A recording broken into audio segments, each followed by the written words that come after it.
Rebel Force Radio presents Star Wars Cantina. Where are you going, Master? For a drink. Sorry about the mess. You will never find a more wretched hive of scum and villainy. We must be cautious.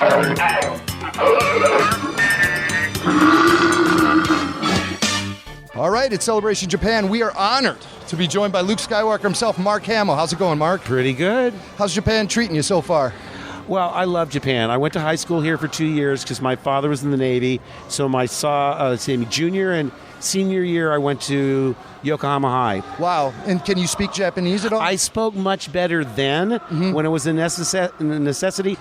The problem is if you don't keep up, you forget most of it. Right. And what was interesting is before we got on-base housing, we lived among the Japanese. So we had to fend for ourselves. I learned more in the first summer I was here than you go on base, and you never have to speak it again. So you forgot. I mean, I took 4 years of high school and college Spanish. Right. You know, other than burrito, taco, that kind of thing. I know. Well, I mean, it's like 5-minute university.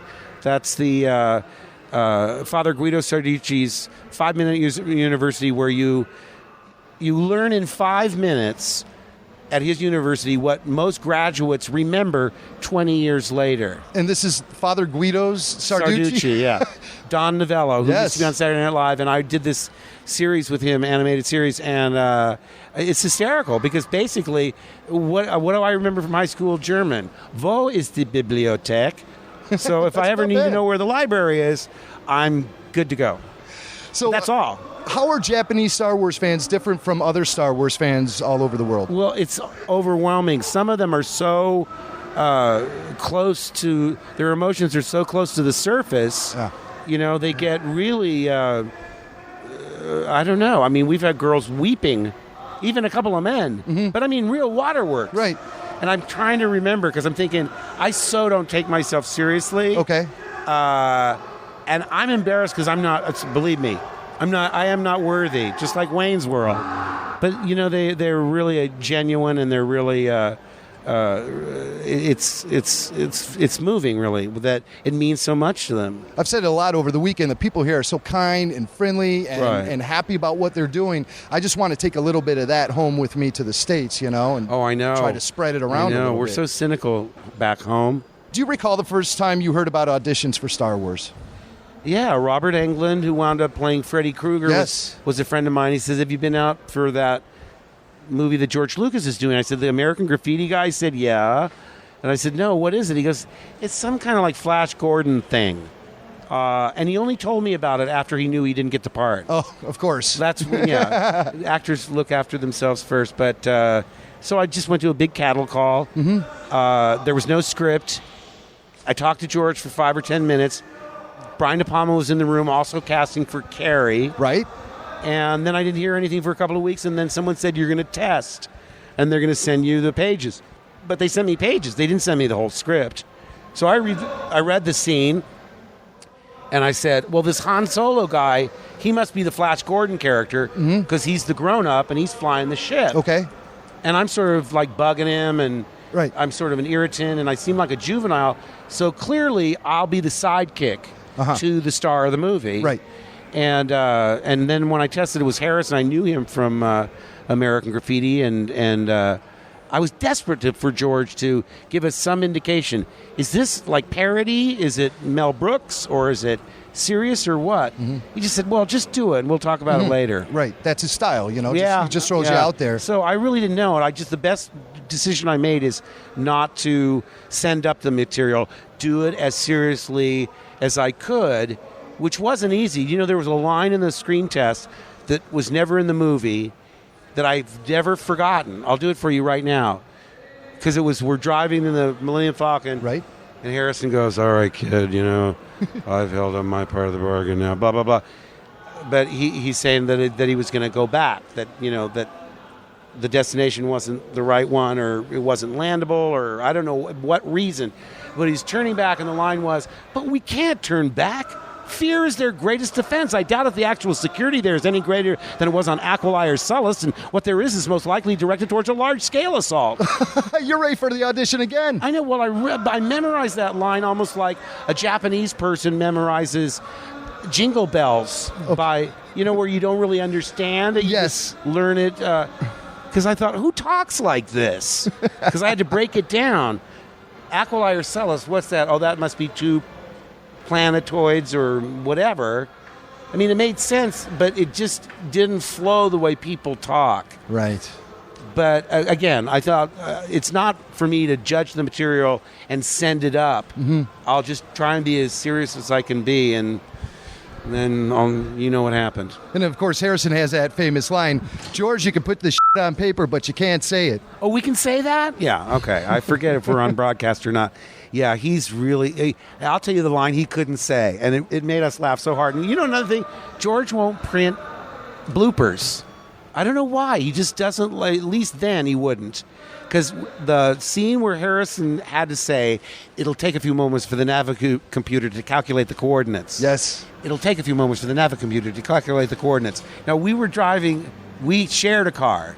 See, the first one we were all together. The second one, we had agents, managers, Yes. boyfriends, girlfriends, blah, blah, blah, and separate cars. Right. Carrey always had her separate car because she's a girl. But me and Harrison were in the same car on the first one, and on the way to work that morning, he was like a mantra. It'll take a few moments for the Navicomputer to calculate the coordinates. And he's got that kind of laconic style. Right. It's like, go sit up, Harrison. Let's hear a little energy. But he you know what he does? He does make it much more... It's going to take a while for me to figure this out, or whatever it is. It's not spot on, but we laugh so hard. I mean, when people say, what was it like making the movie? We laughed a lot because you had to get out of your system so that when the cameras actually turned, you could be, it's all gone. You get rid of all the silliness. Mm-hmm. But I thought it was hilarious. What do you do on the set to get yourself into character? Well, it depends. It really depends on the project, the material, whether it's in the theater, whether it's in the movies or television. It's not. I'm not an actor that stays in character between shots. I know one of my favorite stories is I'm friends with Miguel Ferrer, and he was in RoboCop, and he said that, I forget the actor, Peter Weller. Peter Weller, yes. Had everybody call him McMurphy or whatever his name was. Yeah, right. Even at the hotel on the weekends when they weren't shooting. Right. I said, wow, that's taken the, method acting pretty far. Or like Jim Carrey when he was preparing to be in The Man in the Moon when he played Andy Kaufman. Right. Word from the set was he was always in character. Yeah. Well, that in a way that's because Andy was such a specific signature role. I mean, that I totally understand. You mentioned Andy Kaufman or Jim Carrey as Andy Kaufman.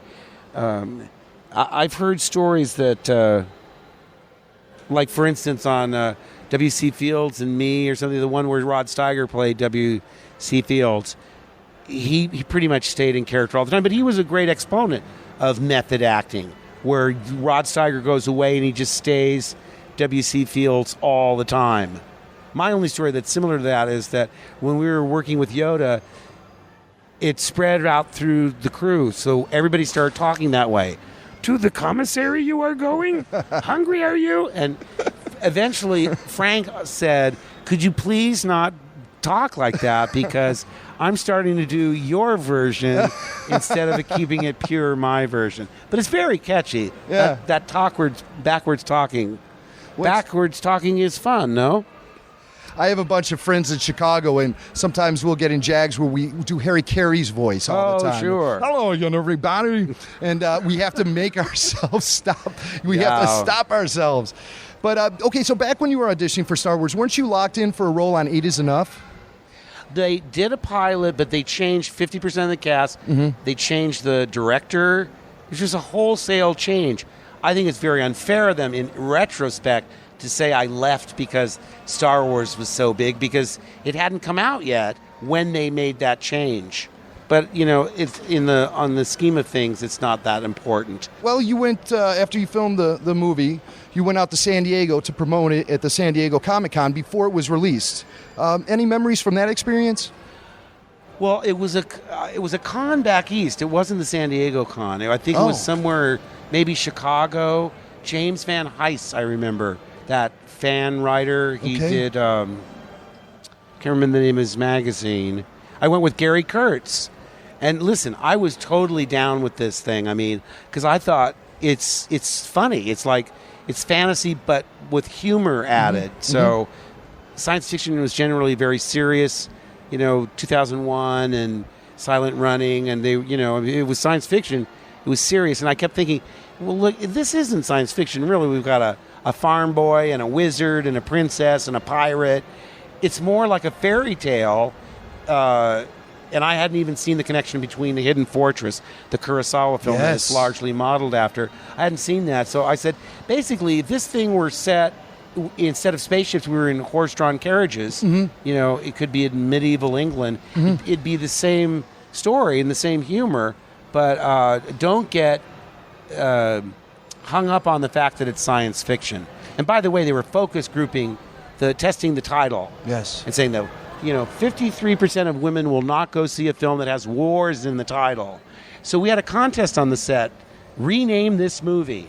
And so you could put up your suggestions on the bulletin board while we were shooting the first one, because Fox would send these memos back like that with focus groups saying, you got to change the title.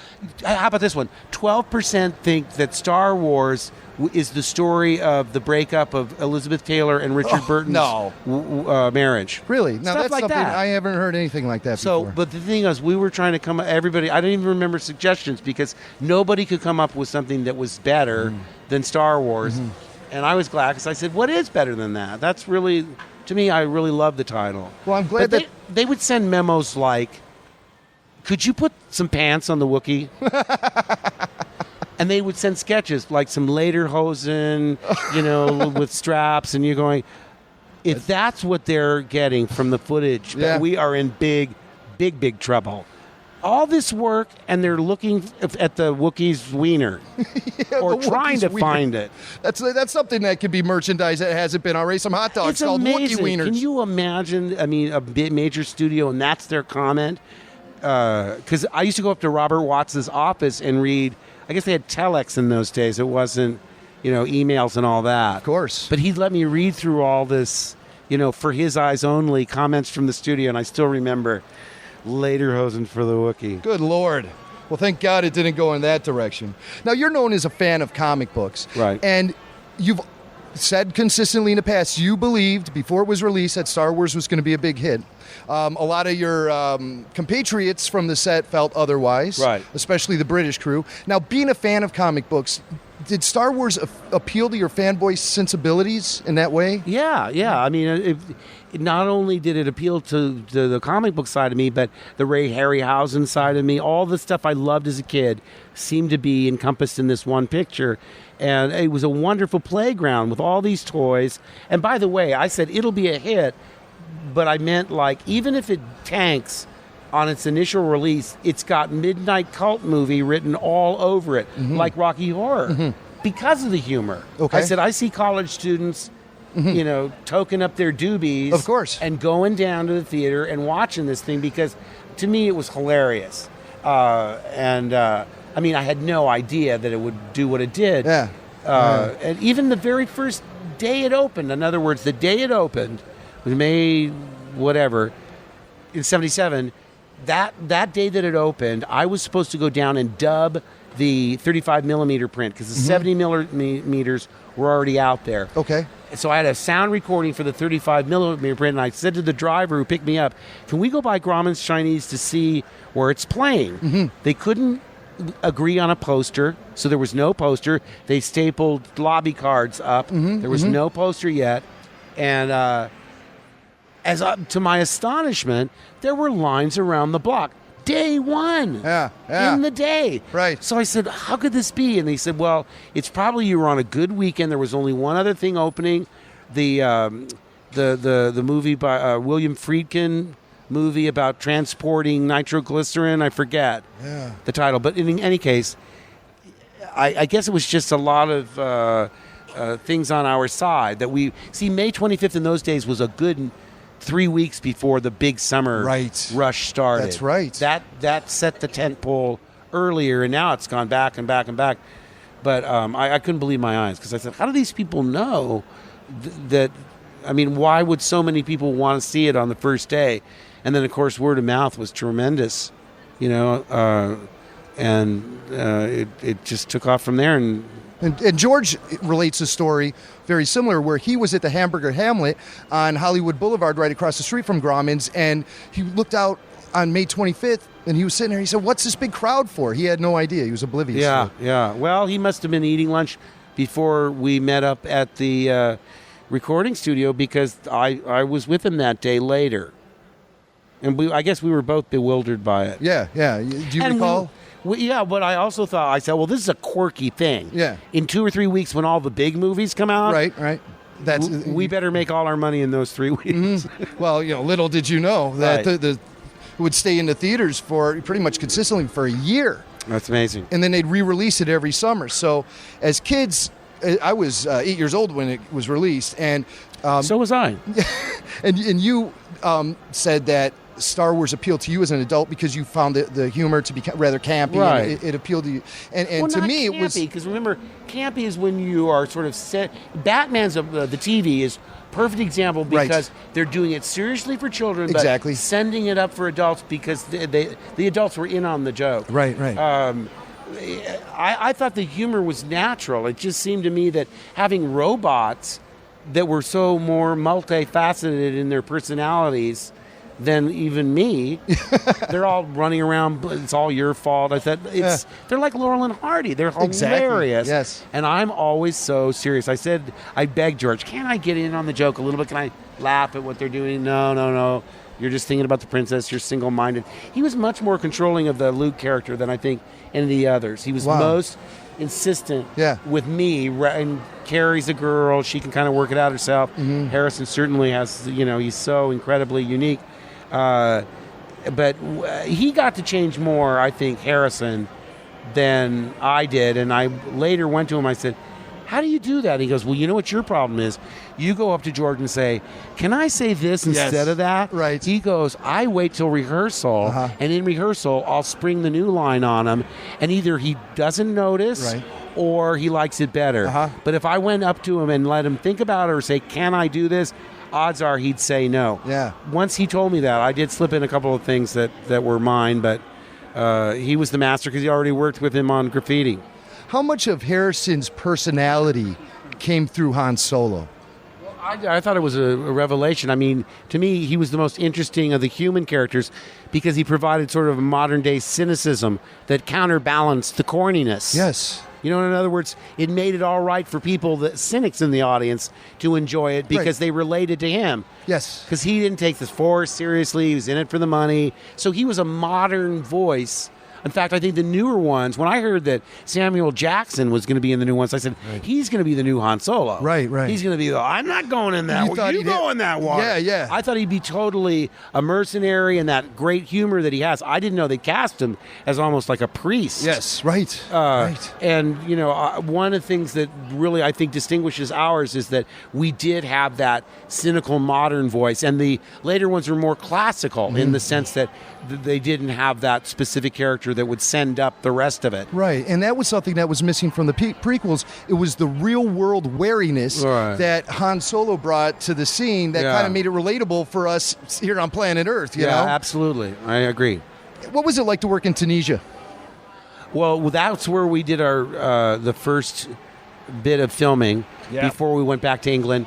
Harrison hadn't come over yet. Carrey hadn't come over. It was me and Alec Guinness, Tony Daniels and Kenny Baker, the robots. I mean, all the people that were in Tunisia. And it was interesting because we weren't there that long, but it was almost like we'd done a whole little mini movie there.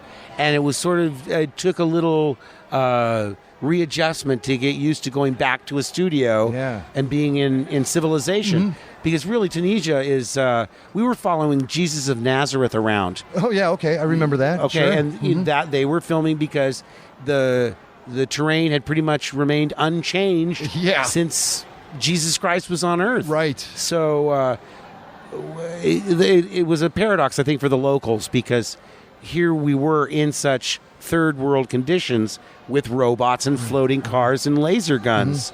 So, I mean, I don't know how it played with the locals, but it really helped the crew bond I mean, we'd been through. It's tough there. Mm-hmm.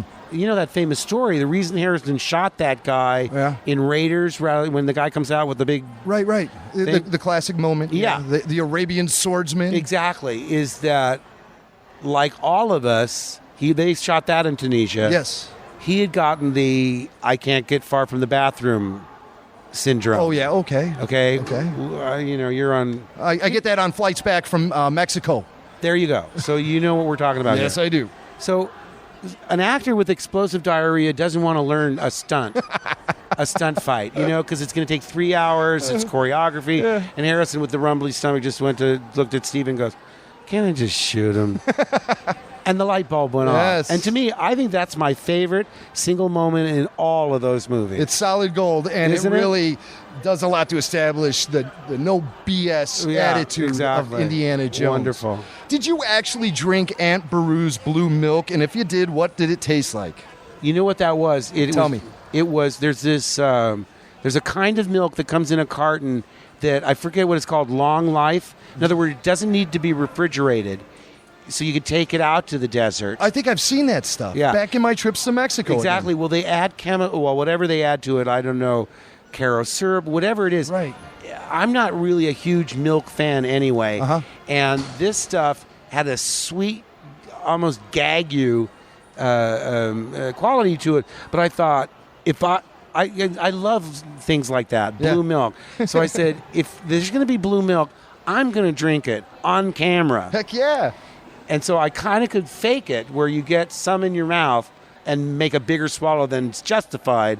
But be careful, I tell young actors, for continuity's sake, if you're going to do something in The Master that you have to repeat 20 times in close-ups and coverage, be careful what you wish for. Because that chicken leg tastes good. The first 3 do. Yeah. 16 chicken legs later, you're going to be reaching for the barf bag. So, that was blue milk. And like I say, it's long life milk, and it's meant for camping trips or places where you don't have refrigeration. Now, following the success of Star Wars, you appeared in the infamous holiday special, wearing quite a bit of mascara, I might add. Did I have mascara on? Well, it appeared you did. Maybe it was the lighting. Who knows? I don't know. Was that just a one-day gig? I'm trying to remember. It might have been... I do remember opting out of a song because I said... Oh, good God. I don't think Luke would sing.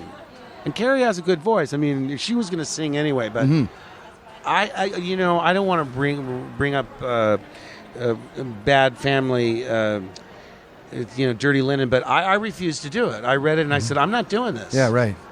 I'm not under contract. It's awful. It's not awful. It's just not Star Wars. Right.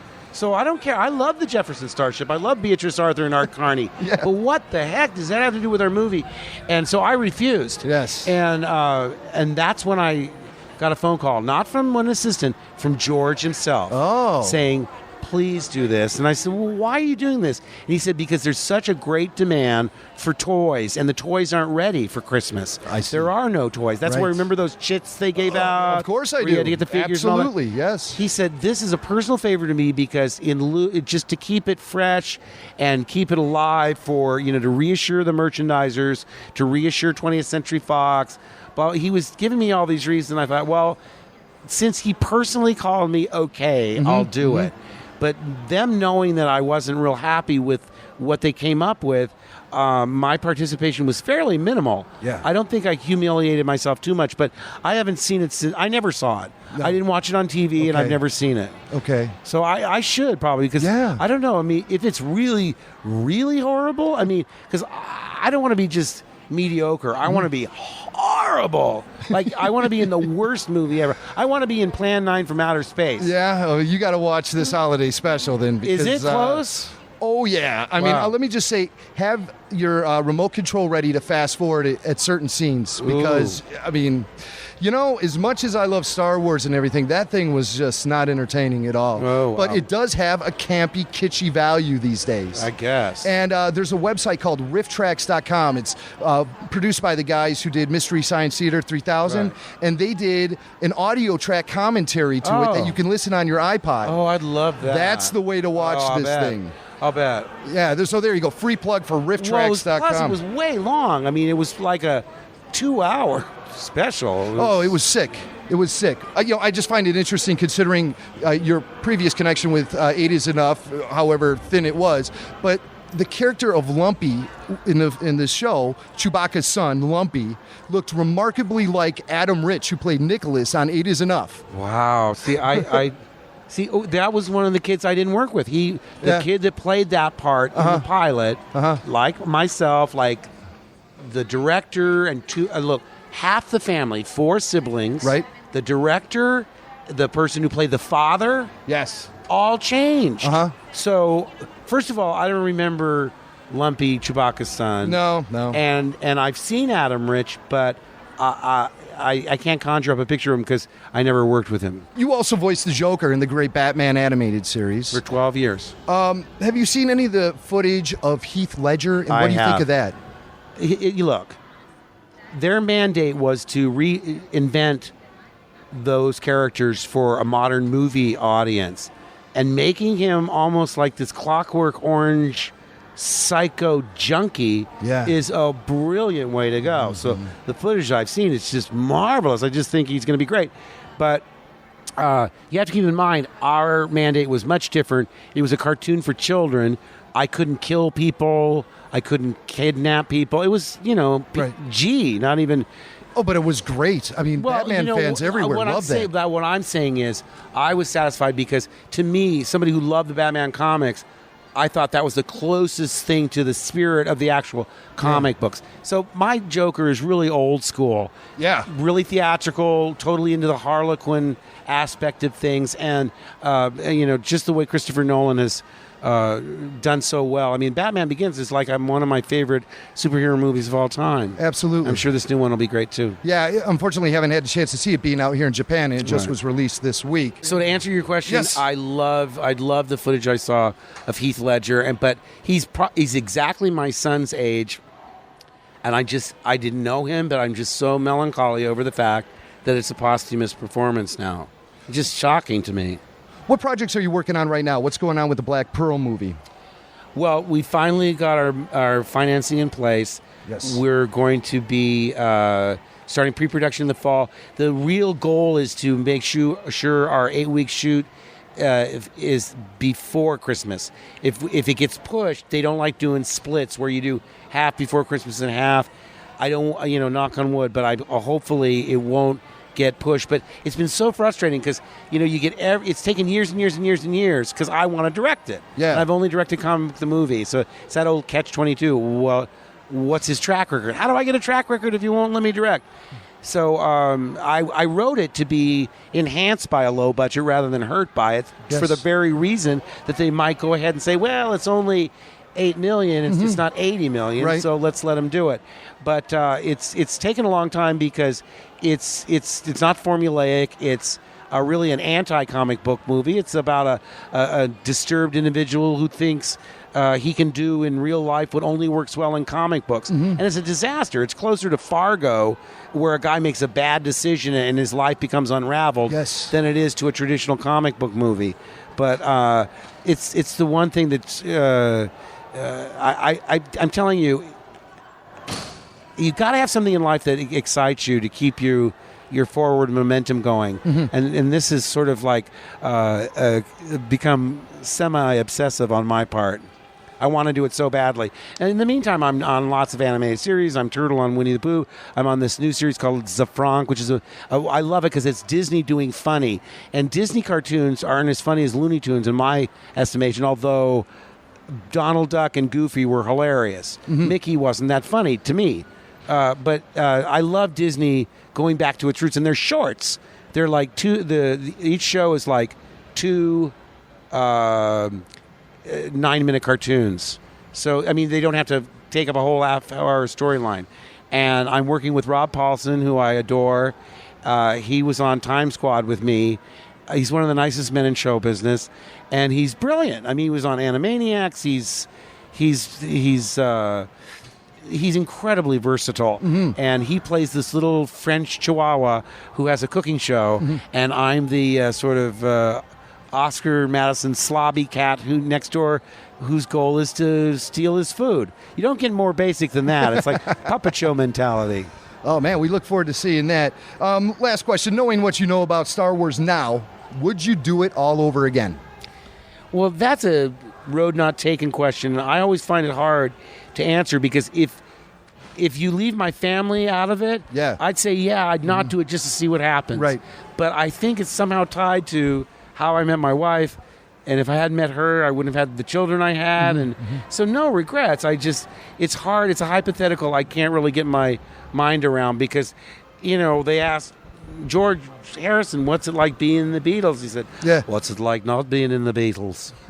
He didn't know. And by the way, here's my George Harrison story. Because, I was saying, these girls that get all weak-kneed and start crying and stuff, I totally don't get it when it's directed towards me. Yes. And yet, when I found out George Harrison was sitting right across the aisle, I gave the note to the stewardess and said, can you give this to Mr. Harrison? I said, dear Mr. Harrison, I'm Mark Hamill. I played Luke in Star Wars. Yeah. I was shameless.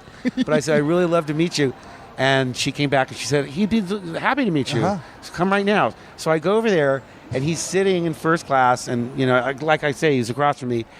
And I was getting really nervous. I'm thinking, if I open my mouth, I felt this lump forming, like, I'm going to cry like a little girl. Sure. But I managed to get out, Mr. Harrison, I'm just so thankful because your music was just so great and it was so important in my life. I just really love your music so much. And he looked up and he went, you're not so bad yourself. And I'm telling you, I could have quelled right there. Oh, my God, a Beatle telling me you're not so bad yourself.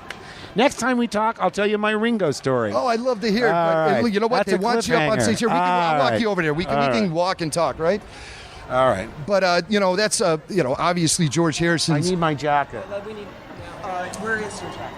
It's in here. Wait a minute. We'll walk and get my jacket. All right, we're walking looking for Mark Hamill's jacket as he prepares to go on stage here at Star Wars Celebration Japan. George Harrison obviously being an iconic rock and roll figure, and yourself being an iconic movie screen legend. It's quite a meeting of the masters. Right. And Wow. I just want to say that I kind of feel the same way right now talking to you. You're, a hero of mine since Thanks I saw very Star much. Wars. And I'm just really proud to have been able to conduct this interview with you. And I you. just thank you so much for your time. My It was pleasure. very generous of you. All right, we're walking toward the backstage area here at Star Wars Celebration Japan as Mark Hamill is preparing to take the stage. The house is packed. And I just want you to have a great time Thank you. for the rest of your stay in Japan. Thank you. And I hope we can talk to you again sometime. That's great. Thank you, I Mark. will, and we'll hold my Ringo story till then. Oh, I can't wait to hear it. All right.